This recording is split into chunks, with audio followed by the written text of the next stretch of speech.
Greetings to the excellent students here in the Luke-Acts class at Southeastern University.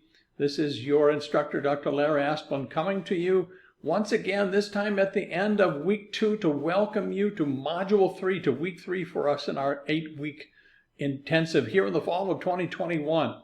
Wanted to be able to stop by this evening and once again kind of give you a summary, a sense of where we are in our class and what it is that we need to accomplish in the coming week.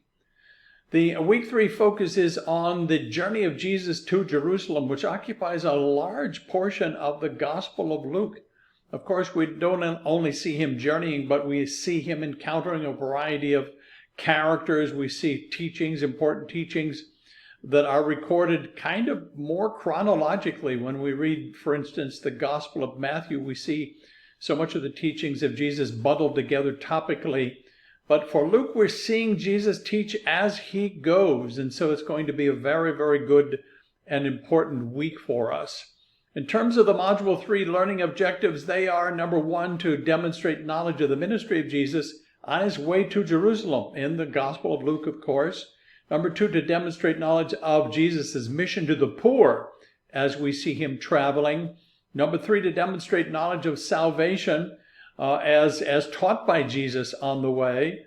Number 4, to demonstrate knowledge of discipleship, the whole matter of counting the cost, taking up your cross, etc., taught by Jesus on the way. And then finally, number 5, to discuss how the Gospel of Luke challenges your previous assumptions concerning salvation. That will be particularly a part of our discussion this week. In terms of the resources available to us in Module 3, first of all, we'll jump back into Joel Green's textbook again and read pages 76 to 101.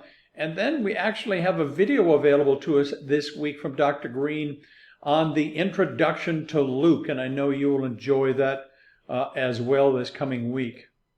Of course, we have graded assignments. As always, we have a discussion of this coming week. And here is the discussion prompt for us in Module 3. While the death of Jesus is often thought of to be the salvific event, that is to say, his death accomplished salvation for us, in the life of Jesus, the Gospel of Luke reveals that even before the death of Jesus, salvation was available to those who believed. So it was controversial, but Jesus pronounced the forgiveness of sins and talked about salvation along the way. So number 1, how does the Gospel of Luke challenge your previous assumptions concerning salvation? Because Luke reveals that salvation was already available in the ministry and life of Jesus, who was and is the Savior. And number 2, how does your understanding of salvation align with salvation as status reversal? Jesus came to preach the gospel to the poor, etc., as presented in the Gospel of Luke and discussed in the assigned reading in green. And so that's going to be the content, really. Your response to those areas will be the content of your discussion this coming week. As always, have your initial post-in by the end of the day on Saturdays to give us time to respond to you by the end of the day next Tuesday. There's also another reading journal assigned to us in Module 3. Once again, you'll recall that this is simply your personal summary and interaction with this week's assigned reading. Once again, of course, in green. So it's 300 plus words, about a full chapter, where you can just indicate how you interacted with what you got out of, how you maybe reflected on the reading assigned in green this week. Due again by the end of the day next Tuesday. The thematic threads, as you know, are really organized as discussion threads, although they're not a discussion assignment per se. It's just your opportunity to put in a very short kind of a comment or reflection on the scripture reading for the week. And so there are 2 threads you're going to want to give a short response in both of them. The first theme is pneumatology and pneumatic experiences. The second theme is women and characters on the margins in the first century. So as you read this coming week in the Gospel of Luke, make note of a couple of things in those 2 areas and then post your thoughts. Again, I'm not going to be grading them until the end of the semester, and it will be a participation grade. So it will be based on your level of participation. If you totally skip a week, then that will affect that grade. By the way, there's not a due date for these, so you can go back if you feel like you missed one. Go back and fill it in. Even now, it'll be fine. So share your observations on the thematic theme, and of course, I will be jumping in to grade them at the very end. You have a special, very important assignment this week, the exegetical paper proposal and annotated bibliography, and I wanted to unpack the details of that assignment for you. Of course, the details are there in your syllabus and on the Brightspace page for us. But let me just kind of unpack that for you. It's not a long, but a very, very important assignment in Module 3. First of all, this is your opportunity to pick out a passage that you will end up writing your exegetical paper on. A passage that includes between 5 and 15 verses, either in the Gospel of Luke or in the book of Acts. So this week, I'm really looking for a 1/2 to a 1-page proposal. And think in terms of most of a page. And on the proposal, you will do several things. First of all, you will include your thesis statement. That is simply a statement. It's not a formal thesis statement as we sometimes think of it, but it's a statement as to what it is you intend on focusing on in your exegetical paper. The basic concept or problem, the analysis of it, how you're going to go about exploring that idea. And then also you're going to want to locate 5 scholarly resources and cite them on your proposal.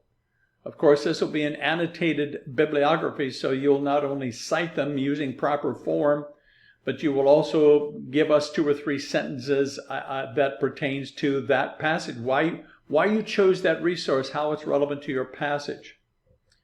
You're going to want to narrow the subject so that it's capable of engaging in a quality thesis statement. It's not so broad that you would have to write, pages and pages and pages in order to adequately deal with it or to research it.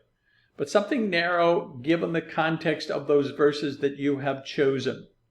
Once again, your bibliography of 5 sources is going to be annotated, so you will include a note as to why you chose that source. Turabian formatting is really the best. It's the Chicago Manual of Style, sometimes called. It's really the best. Turabian formatting, to be honest, is the standard for seminary studies. So if you decided to go on to do anything on a graduate level, you would be required to have mastered Turabian. So there are plenty of resources available that will give you a sense of Turabian formatting. There are even some websites, some software packages, etc., that will do some of that formatting for you.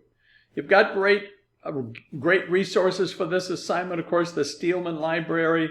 I recommend that you go in once you have chosen your passage and do a search and find some really good resources available to you. If possible, see if you can find a full copy in PDF of that resource, if it's an ebook or a peer-reviewed journal article, something that you think is going to make a good contribution ultimately to your exegetical paper, where you will need more than 5 sources. So this is just getting you going.